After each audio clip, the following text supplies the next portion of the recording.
a general discussion about mental health. It is not to be interpreted as specific advice for a specific situation. Every situation is unique and requires advice to be tailored and adapted to that situation. All information in this broadcast is for educational and informational purposes only. It is not intended as a substitute for professional mental health services. If you or a loved one are experiencing mental health distress, please speak to a licensed professional in your area. It's time to shine that light that lives in you. Living well. It's not too late to change. It's time to be the change. Living well. It's time to shine that light that lives in you. Living well. It's not too late to change. It's time to be the change. Living well takes a community. So remember to like and subscribe, and don't forget to share with a friend. Hey family, welcome to another episode of Living Well, where we attend to the mind, the heart, the body, and the soul. Now, for the last few episodes, we've been talking about healthy relationships, how to get one, how to sustain one, how to handle conflict and communication. Well, tonight, we're gonna take a slight shift. We're gonna talk about unhealthy relationships, or when relationships are used as weapons. What happens when it doesn't go to plan? What happens when you can't get out? Yeah, it's kind of heavy, and it also might be a little disturbing. So I always like to give maybe not a trigger warning, but a trigger awareness. Be aware, but it's a topic that we need to talk about. It's a topic that affects all of us, even those who are in the body of Christ. So sit back, get prepared to learn something new about women and men who might find themselves in a situation that they never thought of. Let's get to it.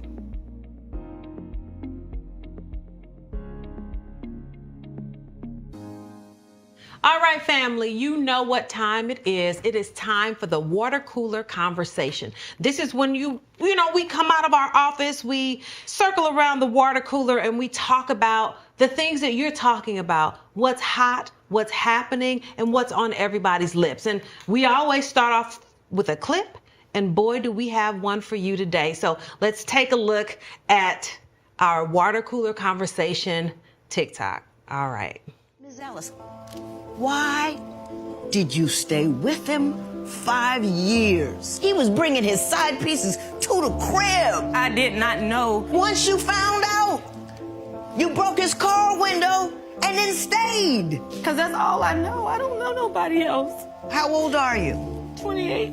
I've been with him for 5 years. I love him. I don't want to start over. I can have a disease for 5 years, but I still want to get rid of it. I'm used to the disease.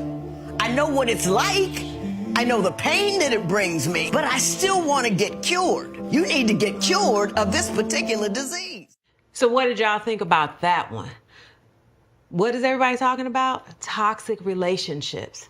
So what happens when that's all you know? I know, and it's really, really, really unfortunate, and you think, okay, that's all you know. She's 28 years old. Right. 28 years old. And there are so many that wonder, how is that all you know? Like, you haven't been exposed. But the unfortunate part is that is the reality of a lot of women. A lot of people. A lot of people. Yes. A lot of people. I mean, what she says is they've been together for 5 years. Yes. So she got with him when she was 23. It was probably her first real relationship. I don't know. She dated in high school, her first real relationship. And now she's in love. Yes. We underestimate the power of love, what we call in psychology attachment. Yes. And something that I'll talk to people about, even in domestic violence situations, that there's this idea that this person is horrible and they're horrible all the time. Right. But how we get caught up is we get kind of stuck in those loving moments. Yes. When they are a loving, attentive, kind partner who says everything that you want them to say. Right. And it's kind of like continuing to chase that I want him to be like that if I stay around long enough. And even us, what do we say? If we pray hard enough and ask God to fix him and to change him, we find ourselves in situations that we might not have ever dreamed of. Like this young woman. Exactly. And, you know, we know this to be true about those in domestic violence relationships, particularly those who are the batterers. We know that that's the honeymoon phase. They have this particular charm. So, like you said, I'm sure that's all she wanted was to stay there. And then I think about how many times when she did see what we would call red flags or that unfavorable behavior,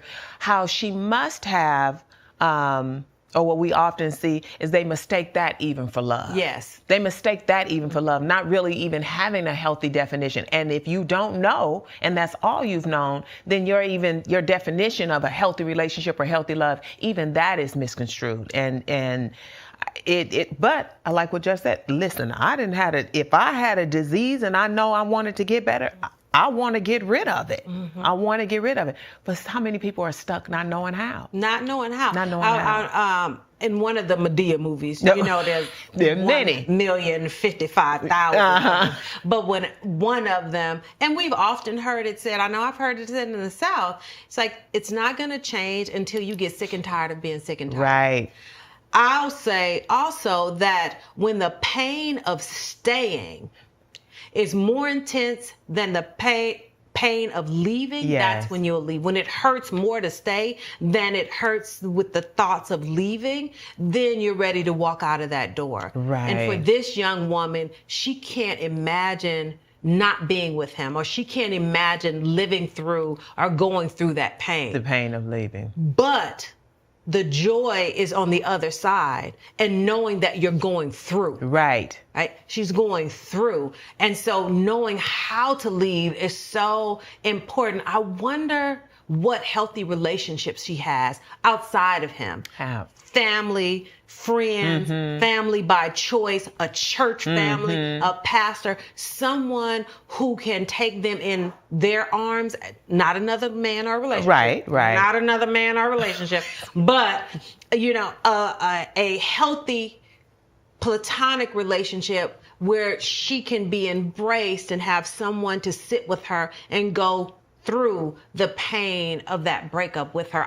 I'm a big fan of relational support. Absolutely. And we talk about it all the time, not living in isolation. Yes. You can just imagine how many things must have gone through her head about maybe wanting to talk to somebody, but you can't get too close, and just isolating and probably cutting off friends or whatnot to be in this relationship. But what also comes to mind, the things that we know, the tragedies that we know, is that some, while they sit and wait and hope for that day to get better and think, okay, one day I'll get tired, and they're not lucky enough to get tired.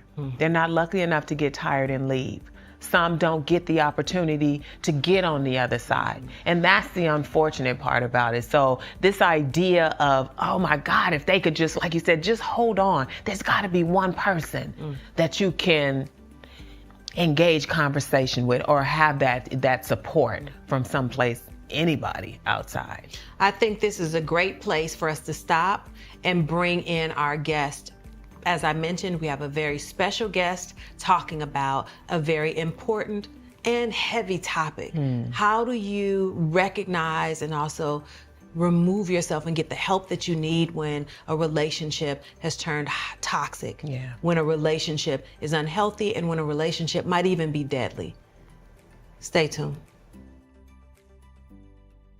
All right, family, I already told you that we have a special guest here with us today. This is her inaugural debut on the Living Well stage.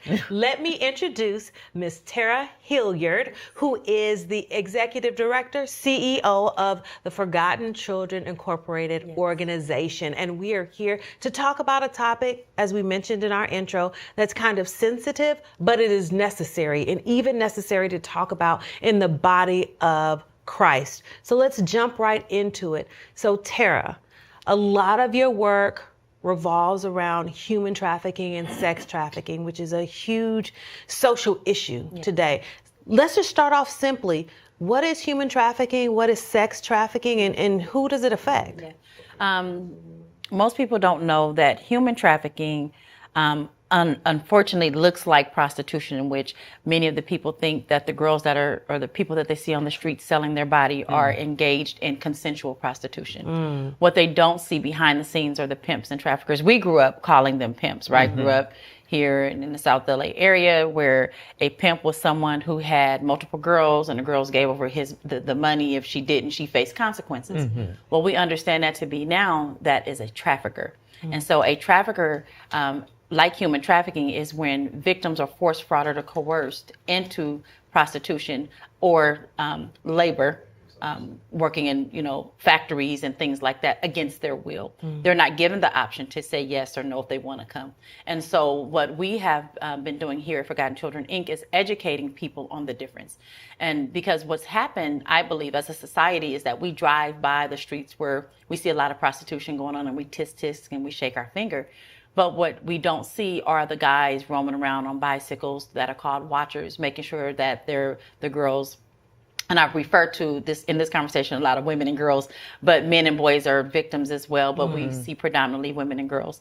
And they watch to make sure that the money is being made, while traffickers are also watching to make sure that the buyers are being serviced. And so human trafficking simply is the definition. The federal definition is force, fraud, or coercion. However, if it's a minor that's involved, there does not need to be proof of force, fraud, or coercion. The fact that she's under the age, or they're under the age of 18, because children cannot consent to having sex with adults. And so law enforcement definitely go after those crimes to prosecute. But if it's an adult, there has to be proof that there was force, fraud, or coercion involved.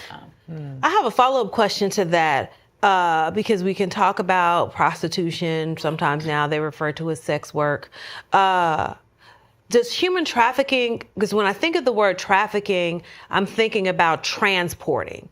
So if we see, like here in South LA, some of the girls on the street, but they're from here, would we still say that that's human trafficking? Or are they crossing state lines with these? That's a really good question. Yeah. Human trafficking, there does not have to be transport. There are people that are trafficked outside of a basement, if you will. Again, that definition, were you forced into this? Were you frauded into this? Were you held against your will and made to sell your body for commercial gain for someone else? And so whether it's in the back alley, we have a safe house in the Inland Empire, and we actually had a survivor that was brought to us by her family from the state of Florida. Well, she was trafficked out of a back of a 94 Ford Explorer for 9 months. And that's and so they never moved. So a lot of people think that, well, if she doesn't move, then they're not trafficked, and that's not true. If there's force, fraud, or coercion involved, then that's the definition, federal definition of human trafficking. Okay. Wow. Thank you. It's so, just the awareness, around the definition and how things have changed, even when we talk about, like we said, sex workers and prostitution. So when you talk about these young people or whatnot, like, who would you say is at risk? Like, and talk about those who are at risk, and what does it look like? What are the strategies that are being used? Because my guess is that people are becoming more and more savvy. Yeah. So talk about that. Yeah, unfortunately, in our society, we call them throwaways, which are runaways, right? That make them susceptible. In our organization, and I know you guys will love this, we've implemented the Maslow's hierarchy of needs, right? And so we've trained our staff to understand that Maslow said that when there are unmet needs in a person's life, that makes them vulnerable, right? And so when you have underserved communities here, I know different people are watching from different places, but, here in Los Angeles, we have underserved communities that are considered, gang infested, lower income, right? And so you have those kids that reside in those communities, and they're in and out of the foster care system, in and out of group homes, that they become vulnerable. Why? Because they lack safety, they lack housing, they lack resources necessary to keep themselves safe.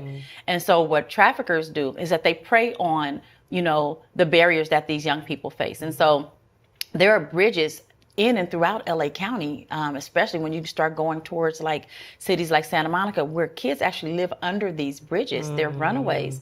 And so traffickers, they just go over there, they make them false promises. Hey, would you like to come off the streets? And so when you think about, do I want to sleep under a bridge, or do I want to go to a Motel 6 and be, warm? They choose that unknowingly, though. They're given license to this trafficker. So to answer your question, who's most at risk? Kids in and out of the foster care system.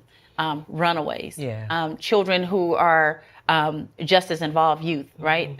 Because they have gang ties, and gangs have now gotten really into human trafficking, because you can flip a 14-year-old girl, 10 times a night and never get caught because she's not going to tell, versus getting arrested for selling, a dime bag of weed on the streets. And so we have, and then I found one study that said that 56% of the girls that are trafficked were Black. Ooh, 56%. That means that is the majority. That is the majority. There's only 44% left. Absolutely. And LA County has the highest incidence of human trafficking in the nation. LA County? LA County, yes. Whoa. Is there any idea why? Well, here's what, as I've done my studies. And I'm sorry to cut you off, because I'm just thinking, I would think something like Las Vegas. Right. Well, you got to understand, for the state of California, right? The 3 largest cities that we have that have the highest incidence of human trafficking: San Diego, San Francisco, and LA. Because we have open ports, large population of people. And so while you have Vegas, you have a lot of tourism that come in and out, right? But here in LA, I mean, you pretty much, if you start up north, you can travel the state of California literally in a day and a half, right? From San Diego up, up north. And so it's a huge trucking industry. We have ports, things like that. Of course, we're connected to the border through San Diego. And unfortunately, human trafficking is hidden in plain sight. No one, if you don't know what to look for, then you don't know that standing next to you in Vons is a trafficking victim and the trafficker is buying some milk. They live normal, everyday lives. And so LA County, unfortunately, because we have such a high population of homelessness, we have a high population of children that are in and out of the foster care system. We have a huge issue of addiction and recovery. And so it makes us most vulnerable. And then you add, and when you look at the foster care system, who's impacted by the foster care system? Black children. Right. Which makes them vulnerable to traffickers. And I think, Dr. Lark, you asked a question. You said how they identify traffickers. They groom. They look at where the deficits are, and they fulfill those. Oh, you want a new phone? I got you. Oh, you want those new Jordans? I got you. And so what happens is that they're building relationship. There is this, I don't want to sound crass, but people call us all the time and they say, well, what about people that are just snatched off the streets? That can happen. Unfortunately, though, that's not predominantly how people are trafficked. Traffickers groom their victims. So in essence, most of the people that are trafficked by somebody that she knows. Boyfriends will traffic. We had a situation of a girl. She was in a 6-month relationship with a guy, and they had a great relationship, so she thought. And one night he took her to eat and then drove her out of the county from where they were living and beat her up and put her on the streets and said she owed him for her Burger King, for her Whopper meal. Oh, wow. And trafficked her. And he knew her mother, he knew her family, but and then she was too ashamed to call her mother to tell her mother that he had trafficked, because she brought him home. So now she's thinking it's my fault. And so traffickers are very, very savvy in their approach to their victims. Wow. It's, so, you're describing vulnerable children. So these are not necessarily people who are always on the streets. You're also describing people who actually, or young people who are actually coming from homes, like they are living, they have families. And it's not like everybody is not just thrown away, but they actually do have families, which kind of makes me wonder, for those who are, they have access to their families, you would think that it's so easy to say, well, why don't they just go back home? And we actually had a situation quite recently within the last year. A young lady was trafficked, went to Crenshaw High School. And of course, children are children.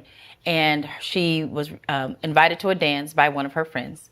And the friend, they went, but she didn't know that the girl was actually being used as a recruiter. So that's another thing that traffickers will use the peers to recruit They go to church.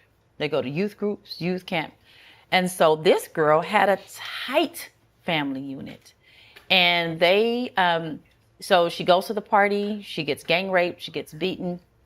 And her mother was very involved in her life, grandmother, like a whole family unit.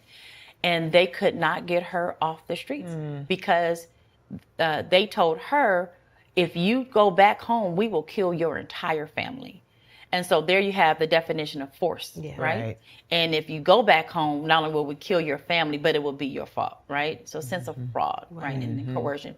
And this girl stayed on the streets, right down the street from her house for 4 months before she got the courage to leave. But her family walked the streets to go and get her, but she was too afraid. She was more concerned about their safety and well-being than her own. And so unfortunately, when violence is involved, and one of the things I want to bring out, because I think also when we do our trainings, when we were coming up, a pimp was Huggy Bear, right? He had that big old fur, coat on and a big brim hat, and he had the ridiculous shoes that he was walking in. That's not the pimps that we see today. They're normalized. They look just like us. However, you have different types of pimps, like a gorilla pimp. You have a finesse pimp. You have a boyfriend pimp. That gorilla pimp, he doesn't care. We've had girls to tell us she was sitting at a bus stop and a pimp rolled up and just pulled his gun out. You know what it is. Get in the car. She was 15 years old. When she got in the car, he raped her, he beat her, he put her on the streets. And so she didn't have a choice. And so when violence is introduced from the beginning, your mind does not know how to regulate itself to say, when I can, I'm going to run. Right. The other thing is that they form trauma bonds. And, trauma bonds are when you have a relationship with somebody that is unhealthy, but however, it's kind of confusing emotionally and mentally, because while it's unhealthy, they're also the only ones right now that's loving you. And so when a teenage girl gets involved in trafficking and her pimp although he's the aggressor, but he's also serving as a surrogate father. He's also the one that's providing for her. Although I will say this, that most people don't realize that we're going back to that definition of trafficking, force, fraud, and coercion. Each and every one of them have a daily quota of $1,000 to $3,000 per day that they have to meet. They don't meet that quota. They're beaten, they're tortured. The girls that come into our program, they have belt buckle marks, they have cigarette burns, they have whips, they have all the scars. And I'll say, well, what happened? Well, I didn't meet my quota and I got beat. Or they'll put her in the center of the circle around all the girls, and he'll make her an example. There have been things like torture down on Fig about 4 or 5 years ago, and you can look up this story. A girl was set on fire. They found her charred body the next day. Well, one of the survivors from that ended up being one of our residents and told us all about what happened. She was talking back, and she was not going to do what he said. He put her in the center, and he threw gasoline on it, and he doused her with fire. And set her on fire as an example of what would happen to you if you don't choose to make your quota. So when you're in that type of environment, your first thought when you can run is not to run. Won't run. It's to comply. It's to stay low, do what you're supposed to do, so that he doesn't focus on you. Wow. Oh, that's heavy. That's heavy. And I thinking about the work that you've done, and you kind of mentioned it a little bit. Tell us about Forgotten Children, Inc., what you do, and how you engage community partners, because I know you partner with churches, which is why you're here, and that one of your leading partners is the Center of Hope located in Inglewood. But tell us what Forgotten Children, Inc. does and how you partner with churches and what your vision is for those partnerships. So we are, I like to say we're a direct service organization. I tell people, when I was in the world, I was in the world. And I look, if I went hard in the paint for everything I did. And so when the Lord called me to do this work back in 2013, like most people, I had to wrap my head around the fact that young girls were being forced into prostitution. When I went to middle school and high school with girls that were prostitutes, and we'd be like, girl, that's just your business. We had no idea back then that was actually human trafficking. We just didn't put a name on it. And so when our founder of Forgotten Children's, Pastor Paula Daniels, she founded the organization when she was about 67 years old. And when I came along, I just wanted someone to mentor me so that I can start my own organization. And so as she was training me, I said, well, it doesn't make any sense for me to go off on my own. Why don't I just partner with her? She's like, praise the Lord. I'm so glad. She literally took the books and everything. It was like, here you go. I'm out. And she has retired and moved to Florida with her family. And so coming on, she gave me a great foundation to start from. But I began to look at where the barriers and deficits were, especially in our community. And one of the things that we've done is we've broken our programs down into three areas: prevention, intervention, and aftercare. We know that in order to get ahead of this, we need to prevent it. And so we have a resource and drop-in center in the city of Linwood where we're able to provide case management, resources and supportive services, emergency support, those things that we weren't doing before. We also have a team that go into the LA County Jail for Women under our Road to Freedom, which is one of my favorite programs because we have a ready audience of women that are incarcerated. Many of them are in jail because of other crimes, but they have a history of prostitution, not knowing that they were actually trafficked. To see that aha moment when we're teaching, and when I start talking about trafficking, and then one girl burst out and she said, "So I was trafficked," trafficked, and I was like, and she just burst out in tears. Yeah. And she said, "I thought he loved me. He was beating me because I didn't have the money, but he was trafficking me. Why would he do that?" So now she's not even thinking about why she's in jail, right? But the crime she committed. And then we began to talk about all the things and introduce Maslow's hierarchy of needs and things like that.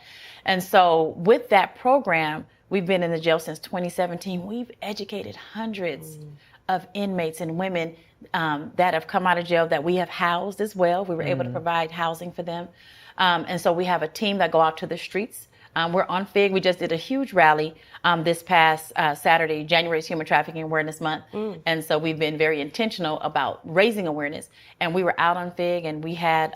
we're going to say Figueroa. Figueroa. I'm sorry. I'm sorry. Figueroa. I know. It's a street It's a in street. LA, Figueroa. yes. I'm so sorry.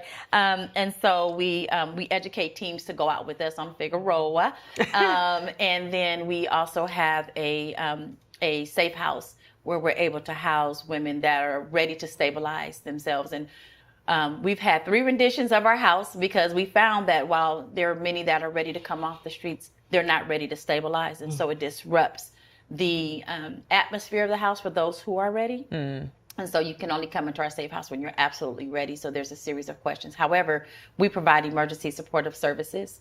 We have a 24-hour hotline. So if someone calls our hotline, we're able to respond. We had a call last night. Spanish-speaking only person was picked up by 77 Division and needed housing right then. So our goal is like a triage. Get her off the streets and then get them off the streets, and then we stabilize them so that we can then, and our case manager follows up within 24 hours once they are picked up. And then the other question you had is about our who we partner with. So I attend Center of Hope here in the city of Inglewood. Pastor Jeremy Dixon is my pastor. When I attended the school of ministry they had there, and I began to talk to him about human trafficking, he said, whatever you need. He just rolled out the red carpet. During the Super Bowl, Center of Hope was responsible for providing a non-disclosed location for triage for any of the victims that were identified by law enforcement through Operation Reclaim and Rebuild.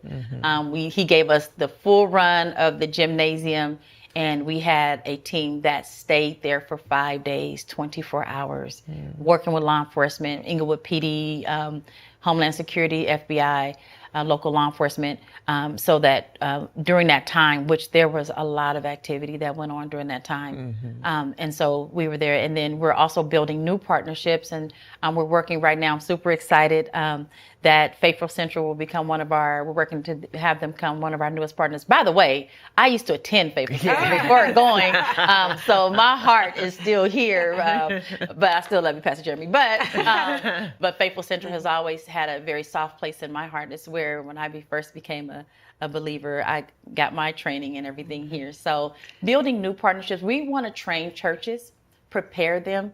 We tell the girls on the street, Jesus loves you. When you're ready, give us a call, and we'll direct you to a church. And then it dawned on me one day, if I direct them to a church that's not ready, they'll do more harm than good. Right. And so our goal is to train churches, train the leadership, train the ushers, and all the the people that are involved on how to set up a safe space for them when they come in. Yeah. One person identified or two people identified. That's the only people who should be talking to this person when they come in. Have a backpack or something. We also provide backpacks. We call them freedom bags with clothing and things, because they're going to come in as they are. Right. And, church, unfortunately, can be a little, judgy. Yes. And so you come in looking some kind of way. They, you ain't got no business coming. She got every right to be in the church. And that's the kind of stuff making me mad. And so, I just, we talk about, the love of Christ, but we don't exemplify the love of Christ when it comes to the lost. Yeah. And so we only love people that know how to dress and behave. Yes. But that's not, Jesus called us to be, to go after the lost. He said, he who wins souls is wise. And so we're supposed to be out there winning, bringing them in. And so I'm excited to have Faithful Central. We also have other church partners here in LA, Inglewood, as well as in the Orange County area. That's wonderful. The work that you do is so important, is so necessary, and is often, we don't talk about it in church. Right. But we know that given the numbers, and you talking about LA County being the largest county for human trafficking, that there are families that are sitting in our churches right now who are affected or impacted, whether it is a child or a niece or a nephew or a cousin who disappears or who shows up on the street or who has a boyfriend and they don't know where they are and those kinds of things. So we need to talk about this. Right. And so the fact that you're training churches is just amazing and so necessary and such important work. And I know, even just in the work that we do as psychologists and hearing these stories and knowing the experiences or some of the experiences, that it has to be a calling. Yeah. Because God has to kind of, guard your heart and fortify you in that way. So the question that I had in thinking about the families and those who are listening and in church, like, what should they look out for? Like, what should they look out for? How can they protect their loved ones? Yeah. Before I answer that question, I do want to confirm one thing. We've had several families that are in churches to contact us because they had a niece, a daughter, or someone they knew that was being trafficked, and they absolutely did not know what to do. And so, to your point, you're right. There are people sitting in church, people that will watch this broadcast that know someone. The thing is that they did not understand. They thought that she was just out there because she wanted to be. Right. And so I just really want to submit to anyone that is watching that if you have a young person, male or female, and you notice that, they're coming home with items that you did not purchase, or she has a new relationship and you notice that her emotions and just kind of like her behavior is changing, or his behavior is changing. You notice that all of a sudden, it's kind of like that cycle of will that, that we teach in domestic violence, cycle of violence, yes. will, that we teach, is that during the honeymoon phase, they're buying and, doing everything. Right. And then she's happy, she's coming home, and all of a sudden she starts to become withdrawn. And then maybe she's, they're a happy-go-lucky kid, and then they don't want to talk to you anymore. And so I would tell people, pay attention. And I think that's, unfortunately, during this time, because we have these electronics, we're not paying attention to our children. We're not paying attention to whom they're talking to. We're not paying attention to their friend groups anymore. I'm a very involved mom. I know everybody. I know your mama, your daddy, your grandma, everybody, cat, dog. And I think we have to get back to kind of that old school parenting, if you will. And then also pay attention to one of the things, a family member said that the boyfriend was older and he would come knock on the door. And so, I know I have a 14-year-old daughter. Nobody's knocking on our door. And so going back to that, understanding that, there's a parameters that and boundaries that should be in place for parents, but also monitor them online. Traffickers right now, like that TikTok is a huge place that for grooming. And then not only that, wow. There are also female pimps that are grooming as well. There was a case, and this was her screen name, so I'm not trying to be disrespectful. Her name was Pretty Ho, and you can look this up. She was an Instagram pimp. And she had all, like her girls that she recruited them off Instagram. She showed them money, a better way of living, and this and this and that. And she did this for a number of years. Well, about 3 or 4 years ago, she was arrested, indicted, and got like 15 years because of the trafficking of minors. And so, and if you type her name in, the story comes up and everything. And so, and she threatened them via Instagram. Like she literally ran everything from Instagram because social media is such a thing for this population's generation. And so parents, pay attention. That's the biggest thing. Pay attention. Know who the friends are. If you notice that your child has new stuff that you didn't buy, and then I'm sorry, I think we have become way too lax. I go through bedrooms and search stuff. I still walk in and I'm looking in the closet. Okay, I bought those jeans. Where'd that jacket come from? You know, ask questions. Yeah. But also, don't be surprised, and don't respond in a way where they shut down. And I think that's the other thing. Communication is very, very, very key. And I tell parents all the time, you can either drive her out or you can reel her back in. Yes. One last thing I want to add is there's an app called Life 360. And it's an app I have on my phone. My kids have. My husband, he don't know he have it, but we have it. It's on his phone. It's on his phone. And Life 360 is very good. It tracks your kids. It'll tell you if they leave school. It'll tell you where they are. I've been able to pinpoint where my children were at any given time. Put those apps on your phone. Make it mandatory. And parents say, well, she doesn't want it, then she don't get the phone. And I think we still have to go back to parenting in order to make a difference. Wow.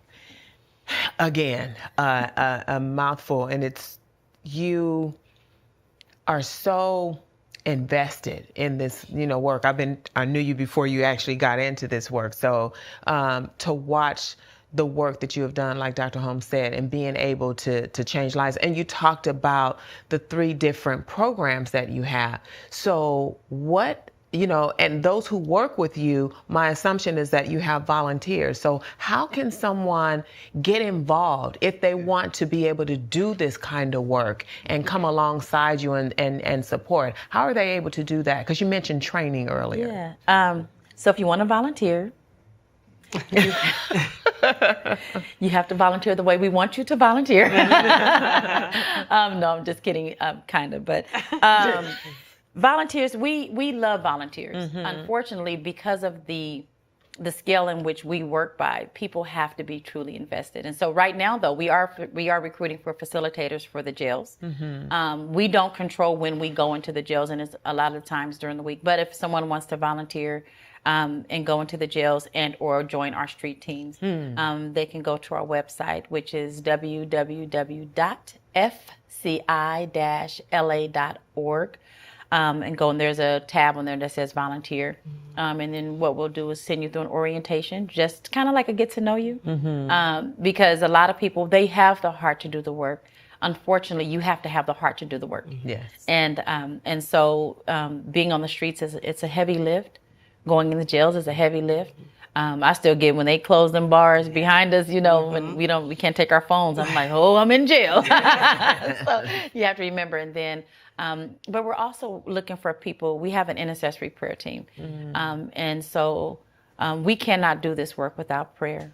And we can't do the work without the power of the Holy Spirit, because without it, we would not be able to be effective. Yeah. And so if you want to join an intercessory prayer team, if you want to go out to the streets or join us, again, just go to our website, www.fci-la.org. I would love, as we've talked about, such a heavy subject, I would love for you to talk about a success story. Who sticks with you? Oh, we have a lot of success stories. One in particular that comes to mind right now. She actually calls me her godmom, which I got a call one day from I'll just say local PD, and they had just picked up a young lady that was involved in a very major human trafficking ring here locally. And when they picked her up, they actually thought that she was a part of a robbery ring that they were tracking. And that's another thing, that traffickers use the girls not only for sex, but they force them in to do the robberies a lot of the time. And so, and they stay off camera while the girls go in. And so so she was picked up and brought in. So they called us, and I happened to be on call. And so with our hotline, we all work shifts, and it was my shift to work. And I picked up the call and then got her safe and went to see her the next day. And she was just devastated, distraught, just screaming, and to the degree to where we were getting complaints from the place we had placed her. And so it was one of those things at that moment to where I had to decide on how was I going to deal with her, because she was hysterical. Mm-hmm. And so I just dealt with her like I would have done my own child. And I just got in her face and I said, be quiet and stop all that screaming. And she said, okay. And I said, now tell me I knew, but I wanted her to talk. And so she did. And she cried and stuff. And so she wasn't from here. And we were able to get her back home to where she was from. And then they had to. Wait, I want to ask, was the hysteria because you had arrested her and she was scared? It was all of that. Oh, okay. It was all of it. Mm-hmm. It was, I'm finally free, but, but they had to prove that she wasn't a part of the, so it was very involved. And so over the few months, I just, we stayed in touch, made sure she was okay. She had to come back here, fly back to kind of testify about, the case. I went to court with her and sat in court. And a lot of the girls, which I tell people that don't understand how to deal with Black women and Black girls, that you have to be culturally aware and sensitive. Yeah. Mm-hmm. And behavior. And so while sitting in there with her, and she was cutting up, and, and I was like, knock it off and quit talking to people like that. Mm-hmm. Okay. But, I know, but just be quiet, And during that time, what I began to understand was that she was a child. Even though she's an adult, she's a child. And I just thought about my own daughters and nieces, and as I sat there with her and watching her vulnerability, she was surrounded by 9 different men, police officers, prosecutors. They were all Caucasian, and it would have just been her. And I couldn't imagine what that would have felt like. And she leaned over. Whew. And she put her head on my shoulder and she said, thank you. She said, you didn't leave me here with these people. And I thought about that, how many times are victims left alone to fight for themselves, to fend for themselves, to advocate for themselves in a judicial system that even the most educated person still doesn't understand. And she's in this room. She's fighting for her freedom. Yeah. And so, and I let her, we just kind of sat there watching TikToks. And then we put her back on a plane and she went home. And then she texted me a few days later and said, thank you for being my godmom. Oh. And so for me, I feel like, Jesus told us to occupy until he came. And when he saw the crowds, he was always moved with compassion. And if you're going to do work like this, you have to have compassion, but you also have to have some grit. Right. And, so your street sense kick in real fast. Let me tell you, I done got with a couple of girls, they get, in our house, they cut up, but we do it in love and not a way that demeans them. And they snap right back, because they know we love them. And so one of the requirements I have for staff and volunteers is, if you don't have the love of Christ in your heart, you can't serve here. We're all at different levels in our walk. Right. That's fine. But you got to love Jesus first. Because in order to do this work, you have to be committed to him. Because you have to see them through his eyes, because it is ugly what you see while they're in the process of recovery. Wow. Thank you so much. And, I see and I hear your heart for these women, and also your love of Christ just shines through. And I just think of how blessed these young women are to have you on the front lines, in the trenches, right. Fighting for them and for their lives. I just thank God for you and your ministry. I think it's so beautiful. And I pray that if there's just one out there that's moved by this story, to take action in whatever way, whether it's to volunteer with you or to intercede for someone that's in their lives or their friends' lives, that, that God touches them as they hear you. And I believe that that's going to happen. Right. As our former bishop used to say, I'm not a prophet or a son of a prophet, but I believe that that's what's going to happen, that someone, at least one person, will be moved and will intercede, and that your work will be magnified across. I'm just like, oh, this was so good. But I am aware of the time. Thank you so much for stopping by, and thank you all for tuning in to View Now.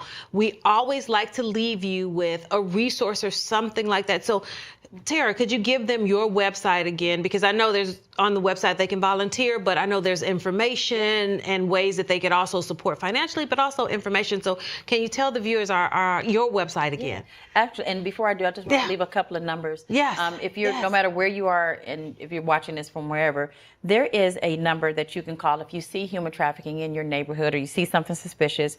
It's the National Human Trafficking Hotline, and that number is 888-373-7888. That's 888-373-7888. Also, we tip, which is 1-800-222-8477.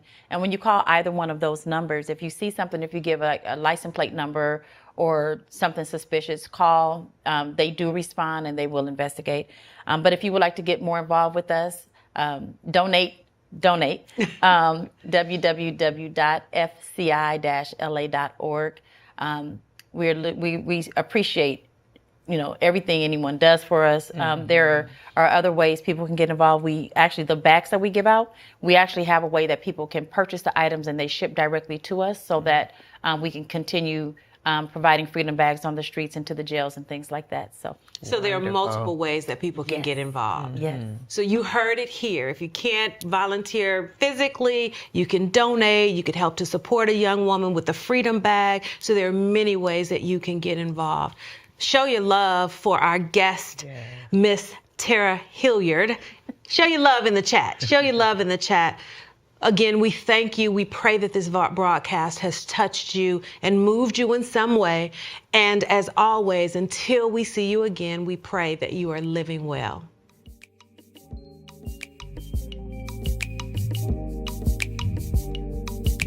For more information and resources, be sure to check us out at normalizehelp.org.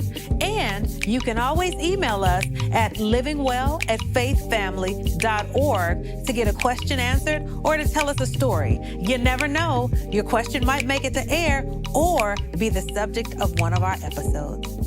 See you next week.